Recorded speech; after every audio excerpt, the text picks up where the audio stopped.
في الفيديو ده هنزين قطع الكونكريت بتكنيك السحاب المطاطي. ده كده شكل العلبة وبيكون فيه ماركات كتير. هاتوا المتوفر عندكم. ده النوع اللي كان متوفر عندي.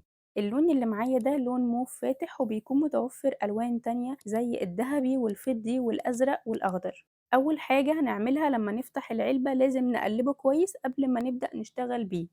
إيه هو بقى السحاب المطاطي؟ هو بيكون دهان لزج كده بنعمل منه خطوط على قطع الكونكريت. علشان بقى نشتغل بيه هنحتاج عصاية رفيعة عشان نعمل بيها الخطوط. أنا هستخدم عصاية الشيش دي. وجهزت كوستر ومبخرة لونتهم واديتهم 3 طبقات من الورنيش، وبعد ما نشفوا بقوا جاهزين على التزيين. همسك الكوستر وهبدأ بقى اخد خطوط بالعصاية بالشكل ده وهحطها على الكوستر بشكل عشوائي. سمك الخطوط اللي احنا بنعملها احنا اللي بنتحكم فيه، يعني لو انا حطيت العصاية في السحاب ورفعت ايدي قوي الخط هيطلع رفيع، لكن لو خدت الخط حطيته على طول من غير ما ارفع ايدي قوي الخط هيكون عريض.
زي ما شفتوا وانا بعمل الكوستر والمبخرة، في خطوط اتعملت رفيعة وخطوط اتعملت عريضة، ده كان على حسب انا رفعت ايدي قد ايه وانا بحط الخط.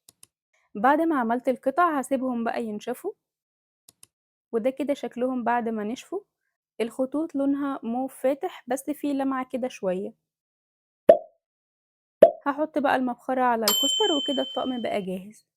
حطوا بقى أي طبق مبخرة تحبوه عليها، وبس كده.